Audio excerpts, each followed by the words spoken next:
Hey all, your OS reviews. In this video, we're taking a quick look at the Mechen H10. This is a budget DAP or digital audio player slash MP3 player that is relatively compact, having a 4-inch screen that is compared to the more typical 6.5 inches we find on most modern day iPhones and Android devices, making it a little bit more compact if you're taking to the gym as a backup device. And some of the extras here include a hot swappable microSD card slot, which is easy to get to, as well as a analog 3.5mm headphone jack. And of course, this is a feature that very few modern smartphones are retaining, and audiophiles and hi-fi enthusiasts often will say that having a wired connection can still technically give you the most detail when you're listening to music, just because Bluetooth, even some of the higher resolution codecs, is inherently a more lossy signal. There is some degree of degradation that's happening when you're transmitting something wirelessly compared to a wired port like this. Plus, you never have to really worry about charging. Might be a couple of reasons to consider still a dedicated player like this in 2025. Now, as an entry-level model, this one goes for around $65, and it touts features including 160 gigabytes of storage. However, if you read a little bit more closely, you'll see that technically that's 128 gigabytes micro SD card, which is pre-included in the box,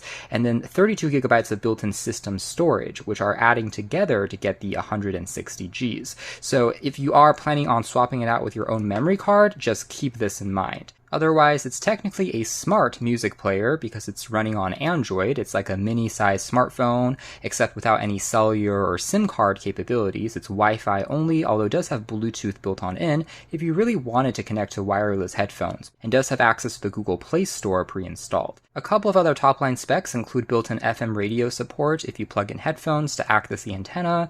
There's a microphone and loudspeaker as well that you can use to record voice memos, again similar to a mini-sized phone.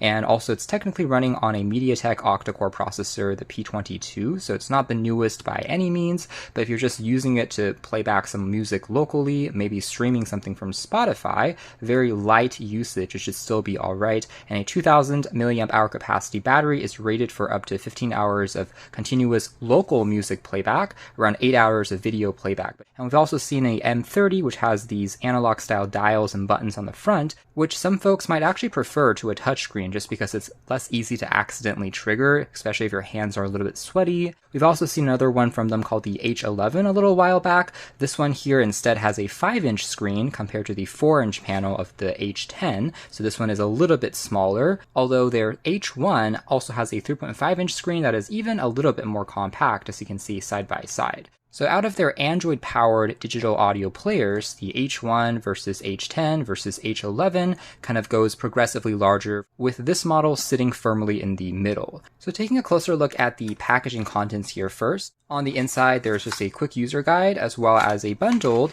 soft TPU case for the player, a nice little extra, as well as a USB Type-C charging data sync cable. You can drag and drop files over from any computer, whether it's Windows, Android even, or Mac OS. There's also a bundled pair of 3.5mm headphones, although these are honestly a little bit more on the generic / cheaper side. So if you are getting a dedicated music player, you probably want to take full advantage of getting as good sound as possible, and I would recommend plugging your own higher quality pairs. There's also a screen protector included here as well. So taking a closer look at the design of the H10 here next, it is fairly lightweight, crafted entirely out of this plastic polycarbonate shell, but at least it doesn't really flex, still feels relatively firm. And we have here on the right hand edge, volume rocker, as well as the power key, leaving the rest here on the bottom, consisting of the microphone / loudspeaker, again Type-C here for charging and data transfer, micro SD card slot, and the 3.5mm headphone jack, pre-installed 128 gigabyte card that you get out of the box. The included TPU case otherwise also features a built-in lanyard slot, a nice little extra, and allows all the keys and buttons to still be pressed, adding just a little bit more of protection around the corners and edges. There is no camera, by the way, on this particular model. Not that you really need one, in my opinion, just for basic music playback, but just something to briefly point out if you are comparing it with something like an iPod Touch. Now, this 4-inch IPS LCD screen is not bad in terms of viewing angles, so as we are tilting it around, you can see that colors at least don't seem to wash wash out too easily, which is good. That being said, it isn't a fully laminated screen as a more, again, budget or entry-level model. So there's a slight air gap between the glass and the LCD underneath, as you can tell there, which can add a little bit more reflections and glare. However, in shaded areas, it still looks decent. There's also a virtual home key here at the bottom here that you can press on to go back. Now, if we take a closer look at the software experience, again, technically it is running on Android 13, so we have some of those rounded corners in Material U that we can find here as well. It's pretty familiar if you've used recent builds of Android, and although it's not the newest, nor do I anticipate Mechen pushing OS level updates over to this thing like most budget phones. For the very basic music playback purposes, I would say perhaps it matters a little bit less compared to on a phone or tablet where we're trying to do more intensive tasks on it. Now, if we take a closer look at some of the pre-included applications here, we have some basic utility tools from Android carried over, including some clock, countdown, stopwatch functionality. We have a basic, again, sound recorder or voice recorder. So here's a quick test of the microphone quality. How do I sound? 1, 2, 3. Microphone quality, how do I sound? 1, 2, 3. So quite basic, but still is functional for some quick memos. And then here is the aforementioned FM radio mode that we can activate just by plugging in headphones to act as the antenna. It'll be able to scan for nearby stations, and we can see all of the available stations nearby currently, favorite them, and tap here to play them back. So pretty basic, but at least it is a feature built into this player, and you do have a little bit of channel information available here on screen as well. You can also record parts of the FM radio if you want to save it into your built-in storage. Furthermore, you can even play back audio from the loudspeaker instead of the headphones which are plugged in. So you can choose between that. It's just you need a wire connected to act as the external antenna. And since it is Android, it allows for multitasking as well, so it will show you if radio is currently playing there in the background, as you can see there. Furthermore, there are some virtual keys on the very bottom of the screen that can take you further back home, back, as well as enter into the multitasking window for checking out your currently open applications, taking a screenshot, or closing out of them entirely just by flicking up. Additional utility tools, including Google Calendar, can also be found. Again, access to the regular Play Store. You also see a Google File Manager here for checking out any media files loaded onto the memory card, as well as the built-in storage. There's even a basic calculator built on in here as well for simple calculations, and also a gallery app checking out any photos as well as video files loaded onto the device's built-in memory. So you can see some of these working here in practice, and there is support for pinch to zoom multi-touch as well for, again, zooming into some of these images. Now, if we long hold on the home screen here, you can also find additional widgets as well as wallpapers. Again, very similar to any Android device or iPhones. You're able to bring more music controls onto the home screen based on the applications you're trying to use, granting you a little bit more customization and versatility in terms of setting up the player as you would prefer. And in terms of wallpapers, you can also see a handful of other examples, again, showing off the quality here of this screen. At least it is, again, IPS LCD. Now, at the very bottom here, you'll also find the HiFi Music Player app, which is basically their default music player app on this player,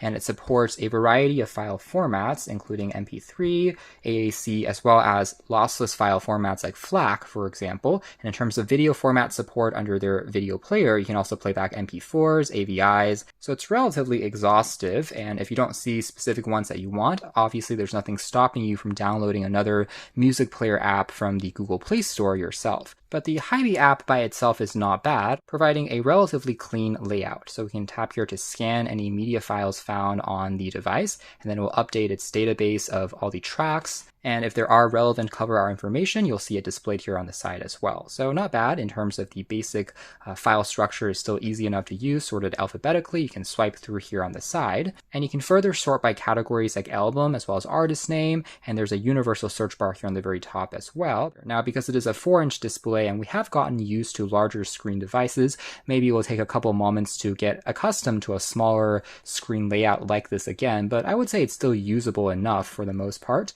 That being said, there are a couple of elements within the HiFi app, or maybe the latest version, that I do think have squashed the formatting a little bit more. For example, on the advanced menu section, you can see how these icons are definitely a little on the small side, even on this 4-inch panel. So you have to be a bit more precise when tapping. But on here, you can crank up the volume level as well well as choose some custom equalizer options, allowing you to play around with the sliders here and create your own sound profile, in addition to some presets for genres like pop, blues, classical, jazz, rock can also be found. Some more advanced settings here include resume playback from the last position. For example, if you're listening to a sequential album or a audiobook track, and also gapless playback when it comes to transitions between tracks, including automatically pausing the track if you unplug a pair of headphones. You can turn this mode on and off. Some software settings there. And finally, if we check out the custom themes, so on here, if you want to change the way the icon packs look, you have a little bit more of control over as well. For example, a universal black theme,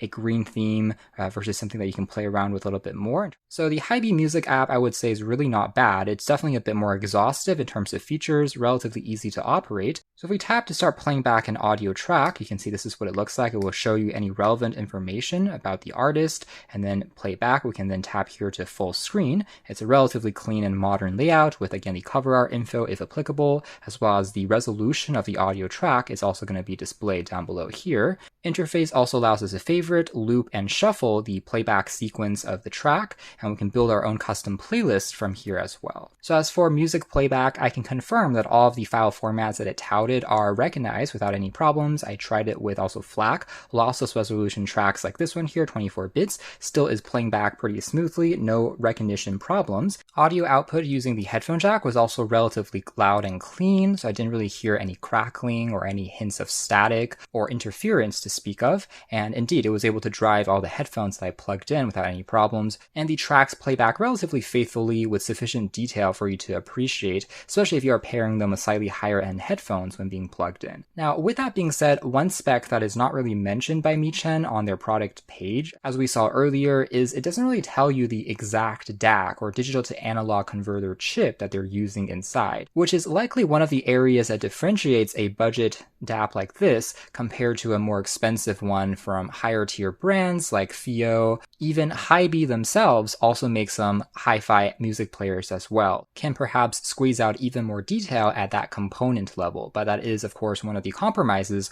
on a model which is going to be more budget, more affordable. That being said, again, the audio output I would say is still loud, clear, and detailed enough that is enjoyable for the majority of folks that are just casually listening to music. Again, you do have multitasking capability on here, so you can go back home while the music continues to play back there in the background. And then that video player app is actually just VLC, so it has relatively exhaustive and universal file format support. In fact, in addition to playing back videos, you can also use the VLC player to play back audio as well. However, this one is just a little bit more basic for audio compared to HiFi, giving you some of those equalizer and custom skin icon pack options that you can further play around with. And then aside from these two, everything else is pretty much using streaming or Wi-Fi to access. For example, Spotify, Apple Music, Amazon Music, Audible for audiobooks, Deezer, and Pandora for streaming radio services. So you can use these if you have accounts, log in, and you can still listen to music with your headphones plugged in or wireless headphones.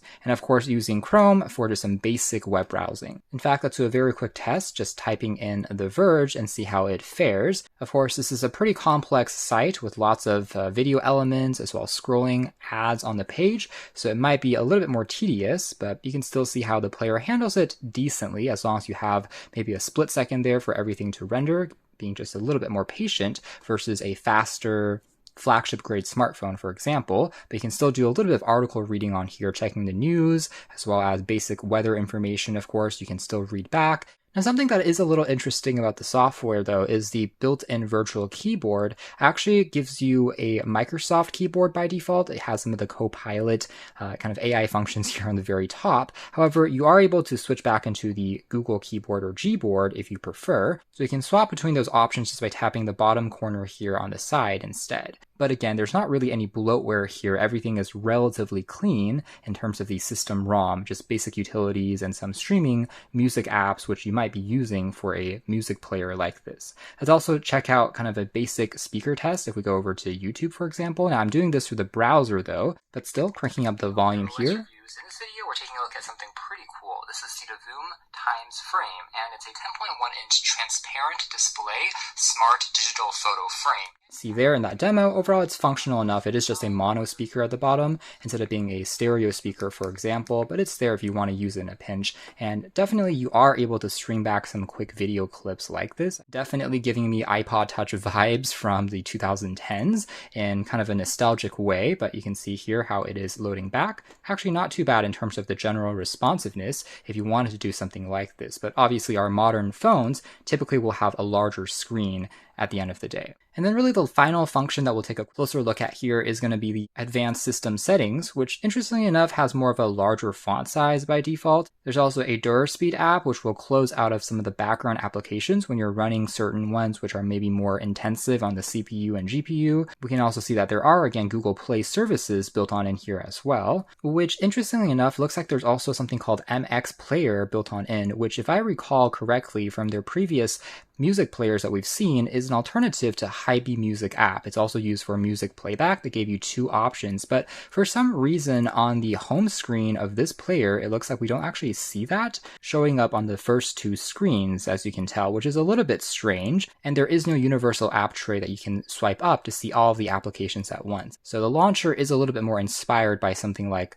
iOS back in the day. There is no fingerprint scanner, but you can set up a password pin or swipe to unlock. There's also a scheduled power on and off functionality here, so it can turn on automatically at certain times in the day to consume less power for some automation control. Maybe if you're listening to music or going to the gym, you can set it up to turn on automatically at that time. And then under system here, this is where we can also set up a couple of gestures. So right now we're using the 3 buttons here on the bottom here for navigation, but I can also swipe here to change into gesture navigation instead. So there we have it. That's more or less it as far as our hands-on review of the Mechen H10 budget DAB or digital audio player. Overall, it gets the job done, and I would say it's a decent enough option, something that you won't feel as worried about. If you accidentally break, you can just toss it around, a little bit more compact, can actually slide into still a jean pocket without any problems, and again, retaining that legacy headphone jack, which many devices are omitting in this day and age. Although, again, is it the most premium music player in the world when it comes to, again, having a high-end DAC,